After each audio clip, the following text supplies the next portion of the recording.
자, 페이지 22쪽이죠. 우리가 지난 시간에 뉴턴의 운동 법칙까지 정리를 했었습니다. 맞죠? 이때 뉴턴의 운동 법칙 세 가지, 관성의 법칙, 가속도의 법칙, 그리고 작용 반작용의 법칙까지 정리를 했었어요. 그런데 선생님이 그 당시에 이제 이 뉴턴의 운동 법칙을 설명을 해드리면서 각각의 운동 법칙도 중요하다라고 이야기했지만, 결과적으로는 이 뉴턴의 운동 법칙 세 가지를 모두 함께 적용시키는 바로 페이지 22쪽 아래쪽에 사이언스 디저트로 나와 있는 운동 방정식이 굉장히 중요하다라고 말씀을 드렸었죠. 그치? 자, 오늘은 이 운동 방정식부터 정리를 해 나가도록 하겠습니다. 아마도 우리가 푸는 문제에서는 운동 방정식에 관련된 문제가 꼭 한 문제 이상은 출제가 될 거예요. 그렇기 때문에 운동 방정식에 대한 내용들을 잘 정리를 하셔야 되는데, 사이언스 디저트에 세 가지의 상황에 대한 설명이 나와 있습니다. 근데 이 세 가지의 상황을 지금 현재 각각 어떠한 공식화해서 지금 설명을 하고 있거든요. 맞죠? 그런데 이것들을 공식으로 외울 필요가 없이 상황 자체를 이해를 하셔야 됩니다. 아시겠죠? 자, 그런 상황들 한번 따져보도록 할게요. 자, 운동 방정식은 쉽게 이야기해서 이 앞서 봤던 관성, 가속도, 작용 반작용의 법칙, 이런 것들을 모두 사용하는 법칙이라고 생각하시면 되겠습니다. 먼저 첫 번째 상황입니다. 마찰이 없는 면에 두 물체가 서로 맞대어져 있죠. 그죠? 이랬을 때 이렇게 그림을 그려야겠네요. 자, A라고 하는 물체와 B라고 하는 물체가 각각 맞닿아져 있고, 이때 A의 질량을 MA, B의 질량을 MB라고 할 겁니다. 자, 이때 물체가 놓여있는 지면과 물체 사이에는 마찰력이 전혀 작용하지 않습니다. 그런 상태에서 지금 외부에서 힘 F를 가하고 있어요. 오케이? 자, 이랬을 때 지금 현재 물체 A, B는 지금 지면과의 마찰이 전혀 존재하지 않기 때문에 결과적으로 F의 힘을 받았을 때 그 F의 힘에 의해 물체는 가속도가 생기겠죠? 맞죠? 그런데 이때 하나 물어봅시다. 저 F라고 하는 힘은 A에게 가해지는 힘입니까? B에게 가해지는 힘입니까? A와 B에게 동시에 가해지는 힘입니까? A? 응? A. 또? 동시에. 자, 지금 보고 있는 요 F라고 하는 힘은 A에게 가해지는 힘입니다. 그죠? 왜냐하면 지금 현재 힘을 봤을 때 그 작용점이 A 지점이에요. 따라서 F라고 하는 힘은 A에게 가해지는 힘입니다. 그렇다면 A는 F의 힘만큼을 받아서 지금 현재 그 R자 힘에 의해 가속이 돼야 됩니다. 근데 문제는 A가 앞으로 움직이려고 하는 과정에서 B가 앞쪽에 버티고 있는 거죠. 그러니까 어쩔 수 없이 A가 B를 미는 힘이 생겨버리는 겁니다. 그 힘을 FAB라고 한번 해보도록 합시다. 아시겠죠? 그러면은 이때 A가 B를 밀기 때문에 결과적으로 힘이 생기는 거고, 따라서 두 물체는 앞쪽으로 움직이게 되면서 가속도를 가지게 될 거예요. 그런데 상식적으로 A와 B는 각각 함께 합쳐진 상태에서 움직이게 되겠죠? 그럼 두 물체는 결과적으로 서로 같은 가속도를 가지고 앞으로 움직일 것이다, 이렇게 생각할 수가 있을 겁니다. 자, 그런데 이때 A가 B에게 FAB의 힘을 가하게 된다면요, 우리는 작용 반작용에 따라 항상 두 물체 사이에서는 서로 반대로 힘이 작용을 한다는 걸 알고 있죠. A가 B에게 힘을 가했다면은 B도 A에게 힘을 가해야 됩니다. 맞죠? 그랬을 때 그 힘을 FBA라고 한번 해보자고요. 그렇다면은 이때 FAB와 FBA는 서로 방향만 반대고요. 그 크기는 어떻다? 같다. 이렇게 정리할 수가 있는 거죠. 선생님이 아까 제일 첫 번째로 물어봤던 게 요 F라고 하는 힘은 누구에게 가해지는 힘이냐라고 물어봤었습니다. 그때 그 힘은 누구에게 가해지는 것? A에게 가해지는 것이라고 이야기를 했었단 말이에요. 그죠? 자, 지금 현재 이런 상황까지 정리를 한 상태에서 가속도를 한번 계산을 해보도록 합시다. 결과적으로 이 가속도는 그 물체의 질량에다가 가해지는 힘의 크기로 결정이 될 거예요. 그런데 어찌됐건 요 F라고 하는 힘으로 지금 A, B를 동시에 가속을 시킬 거거든요. 맞죠? 그러면은 자, 이 상황에서 물어보는 거 첫 번째, 가속도가 얼마야? 이걸 물어보겠죠. 맞죠? 그렇다면은 가속도는 질량분의 힘에 해당을 하는 거니까 마찰력이 전혀 존재하지 않는다면은 이 F만큼의 힘을 모두 R자 힘으로 사용을 하겠죠. 그러면서 두 물체가 동시에 움직여야 되니까 질량은 MA에다가 b를 더한 것만큼, 그리고 나서 힘 F를 사용을 할 겁니다. 지금 우리는 이런 식으로 어떤 미지수를 대입을 해서 지금 현재 식을 정리하고 있어요. 근데 이럴 필요 없이 숫자를 한번 대입해 보도록 합시다. 자, A의 질량을 2kg, B의 질량을 3kg이라고 하고, 이때 가해지는 힘을 10N이라고 가정을 해보자고요. 오케이? 그렇다면은 이때 가속도의 크기는 하고 정리를 해봤을 때 질량은 2kg과 3kg을 더하면 될 거고, 이때 힘은 10N에 해당하겠죠. 따라서 5분의 10이니까 가속도가 얼마다? 2m/s의 제곱일 것이다. 이렇게 정리할 수가 있을 겁니다. 자, 따라서 이 두 물체는 동일하게 2m/s의 제곱의 가속도를 가지면서 앞으로 움직일 것. 그러면은 두 번째로 물어볼 수 있는 게 FAB의 크기입니다. FAB의 크기. 즉 A가 B에게 가하는 힘은. 오케이? 그런데 우리가 앞서 정리했던 것처럼 FAB와 FBA 이 두 힘은 서로 상대에게 가해지는 작용 반작용의 힘이죠.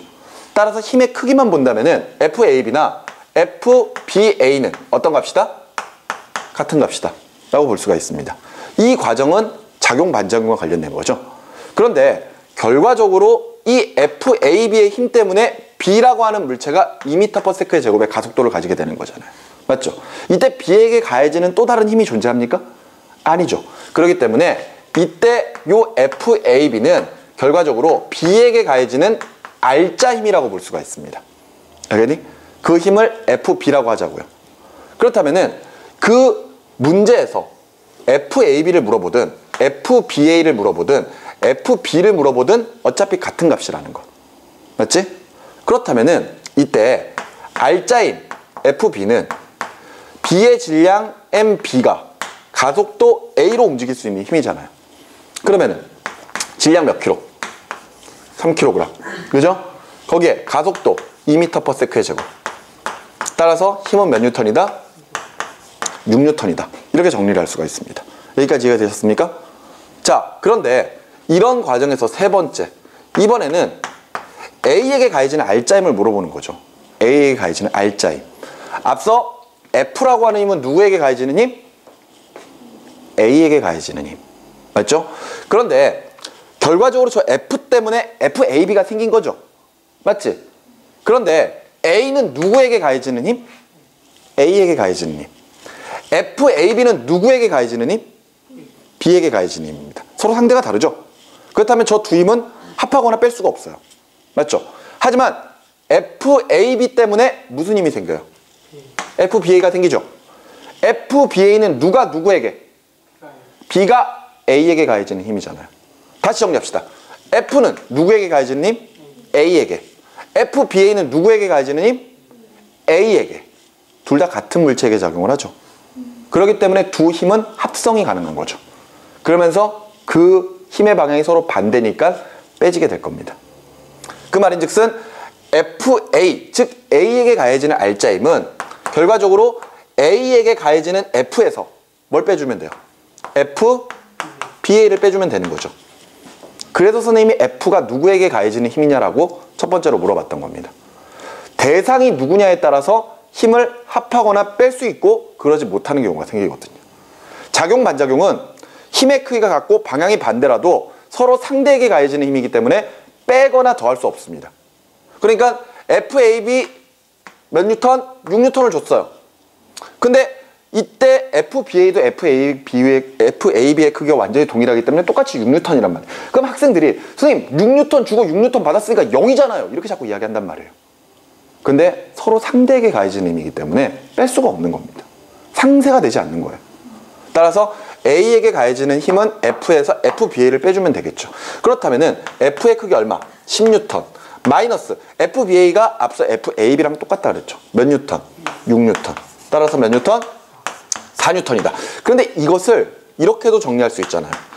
A에게 가해지는 R자임이니까 A의 질량 MA에다가 그지? 가속도 A를 곱해주면 되는 거죠. 맞지? 그러면은 질량 2kg짜리가 2m/s의 제곱으로 움직일 수 있는 R자임 똑같이 4뉴턴이 나오게 됩니다. 맞죠? 이렇게 해서 첫 번째 운동 방정식을 정리할 수 있습니다. 이해되셨나요? 자, 그리고 나서 그 두 번째 나와 있는 상황 전에 이 상황을 한번 좀 보도록 하죠. 이번에는 앞선 경우랑 마찬가지로 두 물체가 있는데 이번엔 A 물체 그리고 B 물체가 실로 연결되어 있는 상태라고 생각을 해봅시다. 그리고 나서 A의 질량은 MA, B의 질량은 MB라고 할게요. 그리고 나서 힘을 여기서 가합니다. 자, 이때 역시 이번에도 수치를 한번 대입을 해보자고요. A의 질량을 4kg, B의 질량을 1kg이라고 하고 이때 F 힘을 20N이라고 합시다. 자, 역시 지면과의 마찰은 무시할 거예요. 우리가 사실 힘의 종류를 볼 때 여러 가지 힘들을 보거든요. 뭐 중력이랄지 뭐 아니면은 뭐 전자기력이랄지 그런 것들과 함께 마찰력, 탄성력 이런 것들 여러 가지 힘들을 보는데 예전에는 마찰력이라고 하는 게 굉장히 중요하게 다뤄졌었지만 지금 현재 물리원에서는 마찰력이 생략되어 있습니다. 빠져있기 때문에 마찰력은 크게 신경 쓰지 않아도 돼요. 마찰은 무시한 상태입니다. 자, 그런데 지금 이 상황이라면요. 다시 한번 물어봅시다. 요 F라고 하는 힘은 누구에게 가해지는 것? B에게 가해지는 힘이죠. 오해하시면 안 됩니다.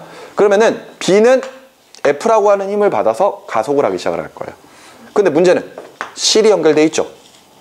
그러다 보니까 A를 B가 잡아당기는 힘이 생겨버릴 겁니다. 맞죠? 이때 B가 A를 잡아당기는 힘을 FBA라고 한번 해보죠. 가자! 알았니? 그랬더니 B가 안 가. 이러면서 반대로 힘을 가해야 되겠죠. FAB. 그때 저 FAB와 FBA는 어떤 관계? 작용, 반작용. 하지만 결과적으로 두 물체는 앞쪽으로 가속 운동을 하기 시작을 할 겁니다. 자, 첫 번째 물어보는 건 당연히 가속도겠죠. 그죠? 가속도는 두 물체를 FM으로 잡아당겨 버리는 거니까. 맞지? 두 물체의 질량을 더한 것분에 힘 F로 가지고 계산할 수 있을 거예요. 수치를 넣어놨으니까 수치를 바로 대입해서 계산하도록 합시다. 질량은 4 더하기 1. 맞죠? 힘은 20N. 따라서 가속도는 얼마? 5 아니죠? 4m/s의 제곱. 됐습니까? 따라서 두 물체는 동일하게 4m/s의 제곱으로 움직이게 될 겁니다. 자, 그런 상태에서 두 번째 A에게 가해진 알짜힘이 뭐야? 이렇게 물어볼 거예요. 아시겠죠? A가 요 녀석이죠? 요 녀석에게 가해지는 알짜힘. 그러면은 A에게 지금 가해지는 힘은 뭐밖에 없죠?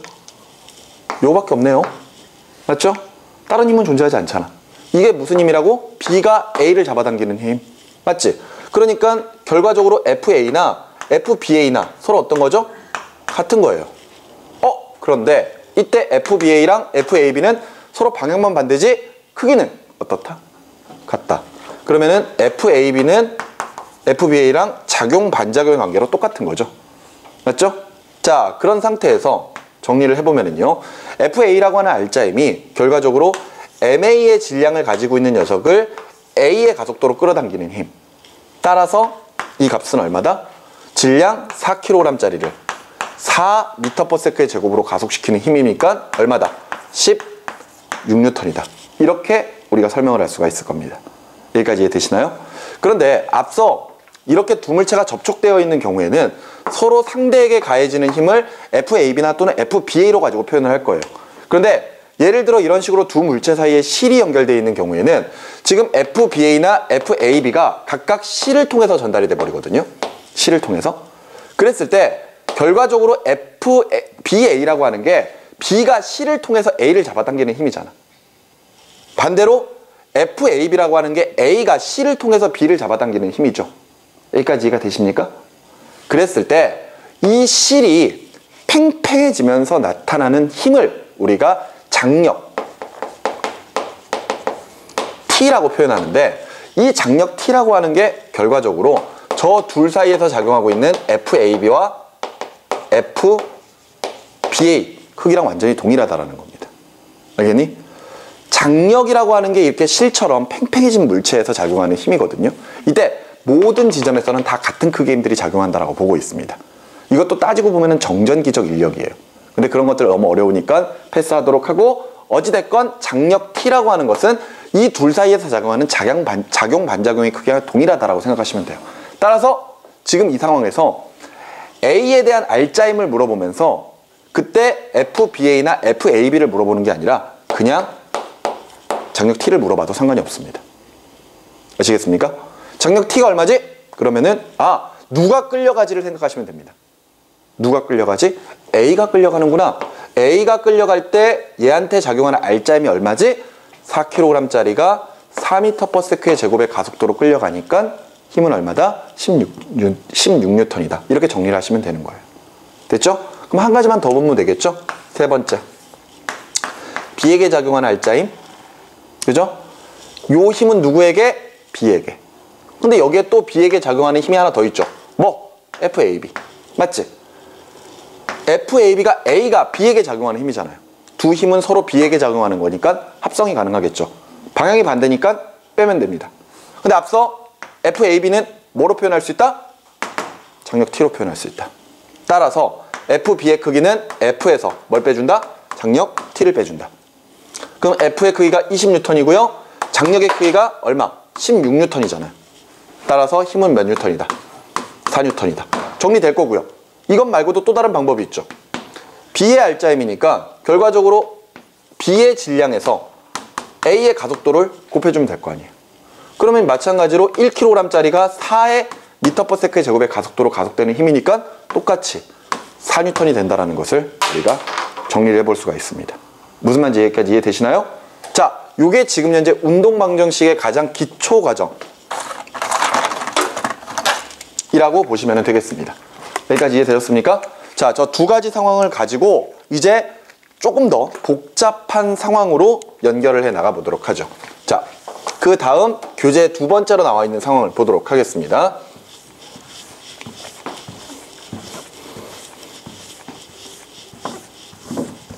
자, 교재에 나와 있는 두 번째 상황. 자, 이번에는 요런 면 위에 A가 놓여 있고요. B가 도르래를 통해서 이렇게 연결되어 있는 상태이죠. 맞습니까? A, B만, 반대네. 요게 B, 요게 A. 됐나요?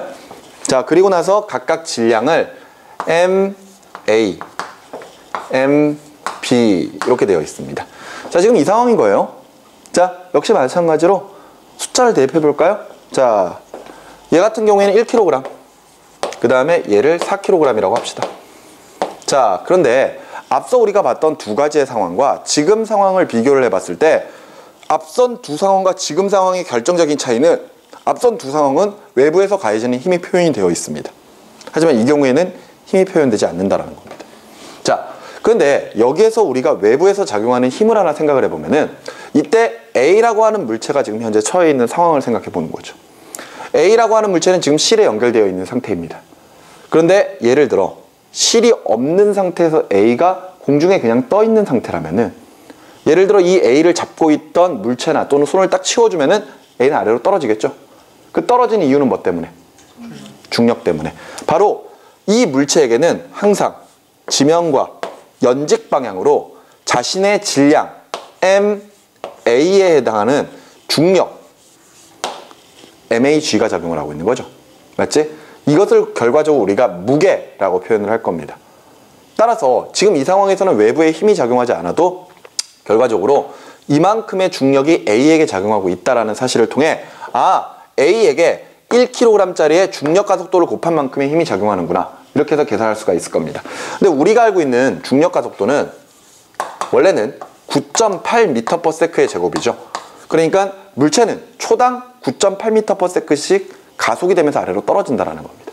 하지만 그 수치가 굉장히 애매하기 때문에 우리는 중력 가속도를 10m/s의 제곱이라고 가정을 하고 문제를 풀어 나갈 겁니다. 그렇다면 이때 G에다가 9.8이 아닌 10을 곱해버린다면 이때 힘은 얼마다? 10N이다. 이렇게 이제 설명을 할 수가 있을 겁니다. 자, 즉 A에게 지금 현재 16N의 힘이 작용을 하게 된다면은 이때 A만 있는 경우에는 A는 각각 저 16N의 힘을 받아서 10m/s의 제곱의 가속 운동을 하기 시작을 할 거예요. 여기까지 이해되시나요? 근데 지금 상황은 A가 실로 연결된 B를 끌고 가고 있는 상황이죠. 근데 지금 현재 A의 질량이 1kg, B의 질량이 4kg 이렇게 적어 놓으면은 학생들이 가끔 이런 이야기를 합니다. 선생님, 안 끌려가지 않아요? 1kg짜리가 4kg짜리를 끌고 간다고요? 제가 무거운데 왜 끌려가요? 그런 질문하는 학생들이 있습니다. 그런 학생들은 결과적으로 물체에게 작용하고 있는 중력이라고 하는 것들, 그런 힘들과 마찰력이라고 하는 것을 착각하고 있기 때문이에요. 물체가 움직이고 움직이지 않고의 여부는 그 물체에게 가해지는 외부의 힘과 그리고 그 물체에게 작용하는 마찰력의 관계가 있는 거죠. 예를 들어 이 B라고 하는 물체가 지면과 마찰력이 있고 그 마찰력이 반대 방향으로 작용하고 있다면은 이때 이 B에게 작용하는 힘이 얼마냐에 따라 마찰력의 크기가 결정이 될 겁니다. 이때 가해지는 힘이 마찰력보다 작다면은 절대 물체는 움직이지 않을 거예요. 하지만 외부에서 작용하고 있는 힘이 마찰력보다 크다면은 물체는 무조건 끌려가야 됩니다. 그런데 앞선 상황에서 우리는 모든 물체는 지면과의 마찰은 무시한다고 했거든요. 따라서 B는 마찰이 없는 면 위에 놓여져 있으면은 매우 작은 힘으로도 가속 운동을 해야 됩니다. 따라서 1kg짜리도 4kg짜리를 충분히 끌어당겨 버릴 수가 있는 거죠. 오케이? 자, 그렇다면은 이때 A가 아래로 떨어지면서 가속 운동을 할 때 B 역시도 가속 운동을 하기 시작을 할 겁니다. 하지만 저 두 가지 상황에서도 역시 A와 B는 실로 연결되어 있는 상태이기 때문에 두 물체는 동시에 움직여 버리겠죠. 따라서 이 가속도와 이 가속도는 같을 것이라는 것. 앞서 A만 있다면은 A는 10N의 중력을 받아서 10m/s의 제곱의 가속 운동을 해야 돼요. 하지만 지금 문제는 10N의 힘으로 A와 B가 동시에 움직여 버리잖아요. 그러면 첫 번째 가속도입니다. 가속도는 질량분의 힘일 거 아니야. 그럼 두 물체의 질량의 합은 4 더하기 1이니까 5가 될 것이고요. 그때 힘은 10N. 따라서 가속도는 2m/s의 제곱이 되겠네요. A와 B는 둘 다 동일하게 2m/s의 제곱으로 움직이게 될 겁니다. 이때 당연히 B가 지금 현재 이 지면에서 떨어져서 둘 다 동시에 떨어지게 된다면은 이땐 둘 다 가속도 운동을 10m/s의 제곱으로 하겠죠. 하지만 그 전까지는 이 가속도로 움직여야 됩니다. 됐습니까? 자, 그럼 이제 두 번째. B에게 작용하는 R자임이 얼마일까? 이걸 물어보겠죠. 그럼 B에게 작용하는 R자임은 A가 B에게 전달해주는 힘일 겁니다. 그 힘을 FAB라고 한다면은 반대로 B도 안 가! 이러면서 FBA의 크기를 A에게 가하겠죠. 근데 이 관계는 작용-반작용. 따라서 FB의 크기는 FAB자 FBA가 될 겁니다. 하지만 이 힘이 어디를 통해 전달된다? C를 통해서 전달되기 때문에 우리가 C를 통해 전달되는 힘은 장력 T라고 표현할 겁니다. 맞죠? 근데 장력 T가 결과적으로 FB에 해당하는 거니까 결과적으로 MB에다가 가속도 A를 곱해주면 되겠네요. 따라서 질량 4kg짜리를 2m/s의 제곱의 가속도로 움직일 수 있는 힘 얼마? 8N. 이렇게 표현할 수 있을 겁니다. 이해되시나요? 그리고 나서 세 번째 힘은요 바로 A에게 가해지는 R자임이 되겠죠. 근데 이때 A는 10N의 힘을 누구에게서 받는 거죠? 누구에게서? 지구로부터 받는 거죠. 지구가 A에게 작용하는 힘이 중력이잖아요. 그런데 A에게 작용하는 또 다른 힘 뭐가 있습니까? FBA가 있죠. B가 A에게 작용하는 힘, 그것은 곧 FAB와 크기가 같으면서 방향이 반대인 작용-반작용에 관련된 힘. 따라서 FA의 크기는 중력 MAG에다가 맞지? 뭘 빼주면 돼? FBA를 빼주면 되죠. 근데 FBA가 무슨 힘이라고요? 앞서 봤잖아. 뭐? 장력 T. 맞죠? 여기서 장력 T를 빼주면 되는 겁니다. 맞지? 그러니까 얘 10N에서 마이너스 8N. 얼마? 2N. 자, 역시 마찬가지로 A의 R자임이니까 A의 질량 얼마? 1kg. 가속도 얼마? 2m/s의 제곱. 따라서 FA 크기 1 곱하기 2에도 똑같이 2N 나오죠. 성립이 가능한 겁니다. 여기까지 이해가 되셨습니까? 좋습니다. 이 상황이 바로 두 번째 있는 상황이에요. 자, 근데 두 번째 상황에서 조금 더 나아가 보도록 하겠습니다. 자, 이런 경우를 한번 볼까요?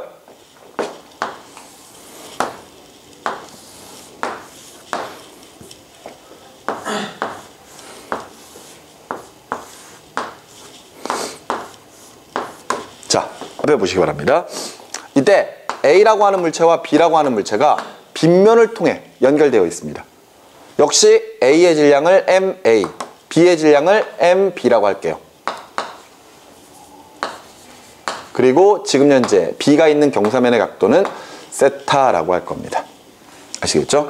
자, 여기서는 한번 수치를 대입하지 않고 식으로 한번 정리를 해볼까요? 있어 보이니까.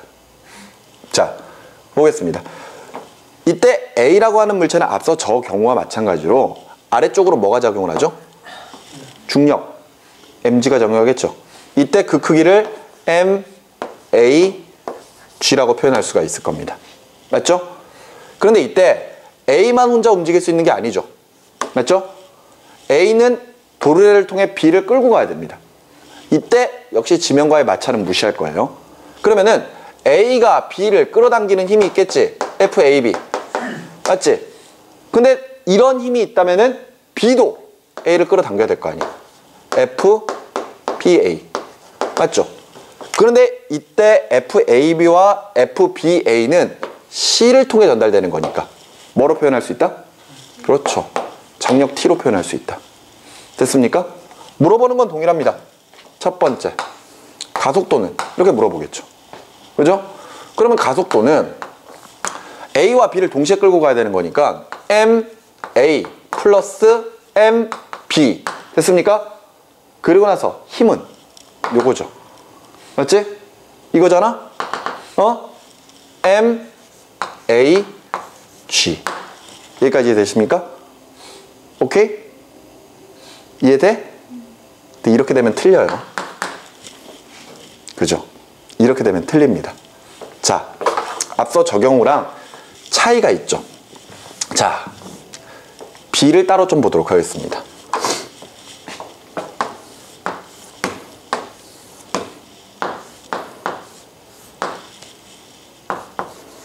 자, B는 지금 현재 경사각 세타의 빗면 위에 놓여 있는 상태입니다. 그러면서 질량을 M, B라고 봤을 때 이 물체는 역시 지구에게 의해서 중력을 받게 돼요. 맞죠? 그랬을 때 그 중력의 방향은 항상 연직 아래 방향입니다. 맞죠? 따라서 이 B는 연직 아래 방향으로 MBG만큼의 중력을 받게 돼 있거든요. 이해가 되니? 근데 문제는 빗면 위에 놓여 있다 보니까 이 물체는 중력 방향으로는 움직일 수가 없습니다. 따라서 이 힘에 의해서 물체는 아래로 미끄러져 내려가려고 하는 힘이 생기고 지면을 수직으로 누르는 힘이 생겨버리죠. 오케이? 그랬을 때 요 하나의 힘을 빗면을 내려가는 힘과 지면을 수직으로 누르는 힘 두 가지로 분해를 해버리는 거죠. 이것을 우리가 벡터의 분해라고 표현을 하고요. 이때 요 사이의 각도가 세타라면 요 사이의 각도도 세타라고 표현할 수가 있습니다. 이랬을 때 빗면을 수직으로 누르는 힘 자체는 MBG에다가 요 경사각도인 세타의 코사인 값을 곱해주는 것으로 계산할 수가 있습니다. 알겠니? 그러니까 MBG 코사인 세타 이렇게 정리를 하시면 돼요. 그리고